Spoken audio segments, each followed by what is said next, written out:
శుభమస్తు. శ్రీరామ జయం. ధరచోళ దేశమున ఉయ్యాలో, చిత్రాంగుడను రాజు ఉయ్యాలో. చోళదేశం, చిత్రాంగదుడు సంతానం లేదు, లేక సంతానం కలిగింది. అమ్మ అనుగ్రహంతో కలిగిన ఆ సంతానానికి బతుకమ్మ అన్న పేరు పెట్టుకున్నాడు. చక్రవర్తుల ఇళ్లలో ఇలాంటి పేర్లు ఉంటాయా? ఉంటాయండి. పెంటమ్మ అన్న పేరు తెలుగునాట లేదా? సంతానం కలకక ఒక్కసారి ఒక కూతురు పుడితే అలాంటి పేరు పెట్టుకోరా? మస్తానయ్య అన్న పేరు తెలంగాణలో కనిపించదా?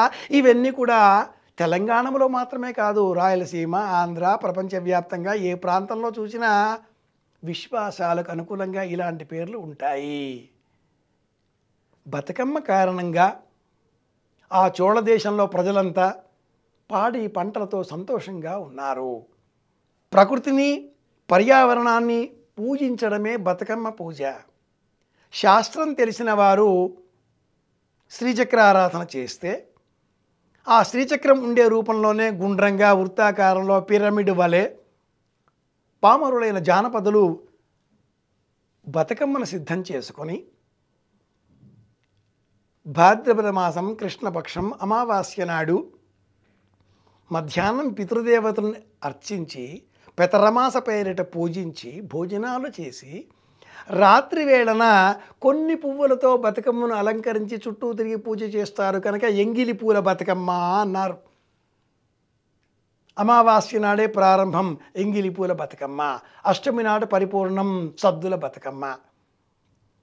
బతుకమ్మ పేరిట గునుగు పువ్వు, పొడగట్ల పువ్వు, తంగేడు పువ్వు, పోకబంతి పువ్వు, తొరగబంతి పువ్వు, పొలాల గట్లపైన అలా పడి మొలిచేటటువంటి పువ్వులన్నీ కూడా సేకరించి ఆ పువ్వుల చేత వృత్తాకారంగా బతుకమ్మను సిద్ధం చేసి గుమ్మడి ఆకులు కూడా ఉన్నట్లయితే ఆ గుమ్మడి ఆకులపైన ఈ పువ్వులను అలా పేర్చినట్లయితే నీళ్లలో ఈ పువ్వుల యొక్క రసం తేలుతుంది, సింహాసనం తేలుతుంది. ఈ పూల సింహాసనం మీద పసుపు మధ్య రూపంలో గౌరమ్మను సిద్ధం చేసి పసుపుల పుట్టే గౌరమ్మ, పసుపులు పెరిగే గౌరమ్మ, పొన్నాగంటి తాళ్ళు, పోగల వంటి వనములు మాకు క్షేమం ఇవ్వు తల్లి అంటూ స్తోత్రం చేస్తారు.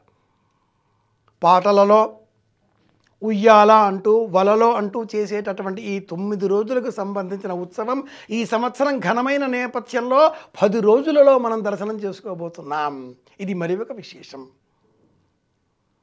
ఎంగిలి పూల బతుకమ్మ, అటుకుల బతుకమ్మ, అట్ల బతుకమ్మ, వేపకాయల బతుకమ్మ, ఇలాంటి పేర్లతో ఉండే ఈ బతుకమ్మ ఆటలలో 6వ రోజుకు ఒక ప్రత్యేకత ఉందండోయ్.